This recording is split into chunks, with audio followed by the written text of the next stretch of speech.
नमस्कार साथियों, स्वागत है आप सभी का आरएम इंस्टीट्यूट में। मैं हूं धीरज। आज से हम एक करंट अफेयर्स इन डेप्थ नाम की नई सीरीज शुरू करने जा रहे हैं।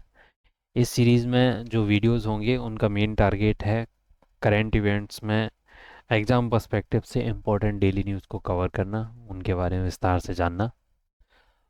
तो शुरू करते हैं आज का वीडियो हमारा होने वाला है यूएन शांति सेना के बारे में। UNIFIL, United Nations interim forces in Lebanon, यानी कि लेबनान के अंदर संयुक्त राष्ट्र की अंतरिम सेनाओं के बारे में, जिन्हें यूनिफिल बोला जाता है, UNIFIL। न्यूज़ ये है कि हाल में भारत ने इसराइल लेबनान युद्ध के बीच यूएन की जो पीस कीपिंग फोर्सेस हैं उनकी सुरक्षा को लेकर कड़ी चिंता जाहिर की है। हुआ ये है कि पिछले कुछ दिनों से इसराइल ने उन एरियाज को डायरेक्टली टारगेट किया है जहां पर यूनिफिल का डिप्लॉयमेंट है। यूनिफिल के प्रवक्ता ने यूएन को रिपोर्ट करते हुए कहा है कि इसराइल ने जानबूझकर यूनिफिल को निशाना बनाया है और हाल ही में हम पर ये हमले और भी ज़्यादा बढ़े हैं। तो आइए बात करते हैं यूनिफिल के बारे में। यूनिफिल यानी कि United Nations interim forces in Lebanon, ये संयुक्त राष्ट्र की पीस कीपिंग फोर्सेस हैं जो कि स्पेसिफिकली इसराइल लेबनान के बॉर्डर पर डिप्लॉय करने के लिए बनाई गई थी। वर्तमान में इनकी डिप्लॉयमेंट साउथ लेबनान में इसराइल लेबनान के ब्लू लाइन बॉर्डर के सहारे है। इसकी डिप्लॉयमेंट जो है वो साउथ लेबनान में है, यानी कि लेबनान में डिप्लॉयड है, ये इसराइल की धरती पर या इसराइल के एरिया में डिप्लॉयड नहीं है। बात करते हैं ब्लू लाइन बॉर्डर की। ब्लू लाइन बॉर्डर क्या है? ये 120 किलोमीटर लंबा बॉर्डर है। ये एक्चुअल बॉर्डर नहीं है, ये एक लाइन ऑफ विथड्रॉल है जो 2000 में सन 2000 में जब इसराइल ने अपना साउथ लेबनान में ऑक्यूपेशन ख़त्म किया और वो रिट्रीट किए, तो इस विथड्रॉल लाइन तक ये लोग वापस लौटे। इसे ब्लू लाइन बॉर्डर बोलते हैं। इसे यूएन ने 7 जून सन 2000 को पब्लिश किया था, ब्लू लाइन बॉर्डर को। तो इस ब्लू लाइन बॉर्डर के पास से लगा हुआ जो ये लेबनान का सदर्न पार्ट है, दक्षिणी लेबनान है, यहाँ पर यूएन की पीस कीपिंग फोर्सेस यानी कि UNIFIL, इनका डिप्लॉयमेंट है। UNIFIL के अंतर्गत अभी लगभग 50 देशों से 10,000 सैनिक डिप्लॉयड हैं। 10,000 सैनिक। भारत से इसमें करीब 900 सैनिक शामिल हैं। 900 भारतीय सैनिक इसमें शामिल हैं। और जिनकी डिप्लॉयमेंट, ये जो यूएन ने मैप जारी किया है उनके हिसाब से, इंडियन सोल्जर्स की डिप्लॉयमेंट इस रीजन में है जिसका बॉर्डर गोलन हाइट्स से लगता हुआ है।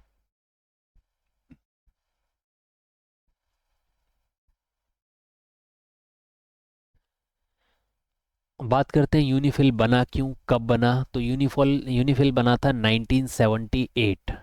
1978 में इजरायली इन्वेजन हुआ दक्षिणी लेबनान पर। इन्वेजन का जो मेन कॉज लेबनान इसराइल ने बताया, वो बताया था पीएलओ को रूट आउट करना। पीएलओ को जो जो लेबनान का दक्षिणी पार्ट था जहाँ से ये पीएलओ ऑपरेट करता था, पीएलओ यानी कि पैलेस्टीनियन लिबरेशन ऑर्गेनाइजेशन। तो ये दक्षिणी लेबनान में ऑपरेट कर रहे थे। वहाँ से कई बार इसराइल पर अटैक किए जाते थे पीएलओ के द्वारा। तो पीएलओ को रूट आउट करने के लिए 1978 में इसराइल ने अटैक किया और लगभग पूरा दक्षिणी लेबनान कब्जा लिया। तो इस अटैक के कुछ ही दिनों बाद यूनिफिल यानी कि United Nations interim forces in Lebanon, इनका गठन किया गया। इनका हेडक्वार्टर साउथ लेबनान में नाकोरा नाम की जगह पर है। लेबनान की सहमति से इसकी तैनाती दक्षिण लेबनान में की गई। अब ये जो यूनाइटेड नेशंस की ये जो सेनाएं, इनके पास वेपन्स हैं, पर ये वेपन्स का यूज लड़ाई के लिए नहीं करते हैं। इनके वेपन्स का मेन जो टारगेट है वो सुरक्षा, मेन जो मोटिव है वो सुरक्षा करना है, नागरिक सुरक्षा करना। और इन फोर्सेस की खुद की सुरक्षा अगर खतरे में हो तो ये इन वेपन्स का यूज करते हैं। यूनिफिल को बनाने का जो शुरुआती लक्ष्य था, शुरुआती टारगेट था, वो था अंतर्राष्ट्रीय सुरक्षा और शांति स्थापित करना। किसी भी तरीके से शांति स्थापित की जा सके, ये इनका मेन मोटिव था। दूसरा इनका मोटिव था कि जो साउथ लेबनान है वहाँ से इजरायली फोर्सेस को बाहर किया जाना, किसी भी तरीके से इजरायली फोर्सेस को वहाँ से बाहर किया जाए। तो जो 1978 में इन्वेजन शुरू हुआ था वो ख़त्म हुआ ईयर ऑफ 2000। जब ये ख़त्म हुआ तो यहाँ से इजरायली फोर्सेस वापस आए। इजरायली फोर्सेस वापस गए तो इस रीजन में यानी कि दक्षिणी लेबनान में जो अराजकता फैली हुई थी, तो उस चीज़ में लेबनानी सरकार की सहायता करने का जो लक्ष्य था वो यूनिफिल को दिया गया कि आप लेबनान की जो सरकार है उसकी सहायता करें इस एरिया पर इसका पुनः नियंत्रण स्थापित करने में। और इनका एक और टारगेट था यहाँ पर इस क्षेत्र में कोई भी हथियार या कोई भी लड़ाका ना हो। लड़ाका मोस्टली यहाँ पर हिजबुल्ला एक्टिवेट था, तो हिजबुल्ला के लड़ाके यहाँ ना हो। यहाँ पर कोई भी हिंसा होती है तो उसकी रिपोर्टिंग यूएन को देना, और ब्लू लाइन बॉर्डर पर जो भी युद्ध रोका गया उस पर शांति स्थापित करना, ये सब इसके मोटिव बनाए गए।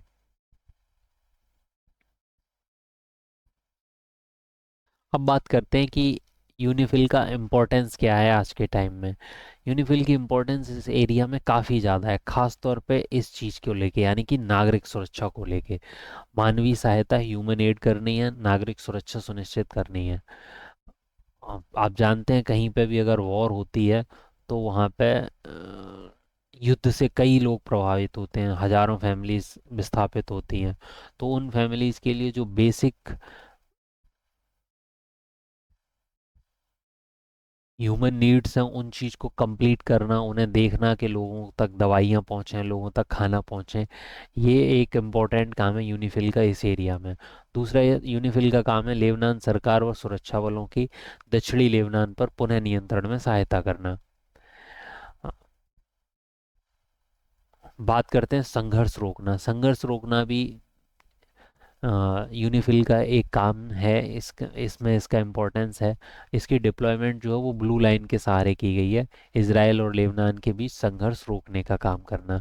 तो अभी जो करंट में युद्ध चल रहा है वो काफ़ी अगली फेज़ में पहुंच चुका है। अगली फेज़ में इस वजह से पहुंच चुका है कि इसराइल पे कई बार आरोप लग रहे हैं कि यहाँ पे सिविलियन कैजुअलिटीज़ बहुत ज़्यादा हैं, और इसराइल हिजबुल्ला को टारगेट करने में कई बार सिविलियन एरियाओं पर अटैक कर रहा है और काफ़ी कैजुअलिटीज़ हो रही हैं, काफ़ी नागरिक मारे जा रहे हैं, मासूम। कई बार तस्वीरें आती हैं, वीडियोस आते हैं कि मासूम बच्चे मारे जा रहे हैं।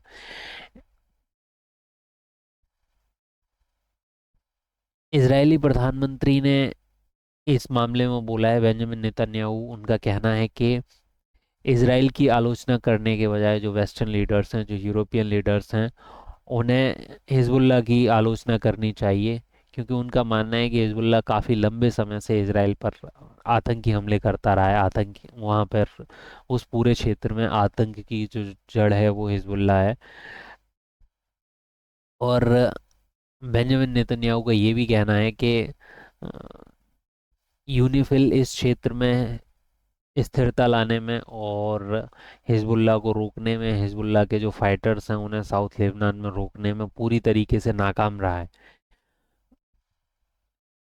इसराइल के पक्ष को अगर छोड़ें तो यूनिफिल वर्तमान समय में और जब भी वहाँ पे वॉर की सिचुएशन रही है वहाँ पे मानवीय सहायता, नागरिक सुरक्षा सुनिश्चित करने में एक इम्पोर्टेंट रोल प्ले करता रहा है। वो युद्ध विराम भले ही हो ना हो, पर यूनिफिल इस समय इस क्षेत्र में जो युद्ध के प्रभावित लोग हैं उन लोगों तक बेसिक ह्यूमन नीड्स के सामान पहुंचाने में काफ़ी यूज़फुल है। तो एक मानवीय पक्ष है यूनिफिल का जिसे हम नज़रअंदाज नहीं कर सकते। इस वजह से इसकी इम्पोर्टेंस यहाँ पर बहुत ज़्यादा है। तो ये वीडियो था हमारा आज का यूनिफिल के बारे में। आप इस युद्ध के बारे में क्या राय रखते हैं, कमेंट्स में ज़रूर साझा करें। चैनल को सब्सक्राइब करें। ये वीडियो आगे ही पाते रहने के लिए सब्सक्राइब करें। अगर वीडियो आपको पसंद आया हो तो लाइक करें। हमारे इंस्टीट्यूट के बारे में अधिक जानकारी के लिए हमारी वेबसाइट पर लॉगिन करें। आप हमें कॉल भी कर सकते हैं। Thank you.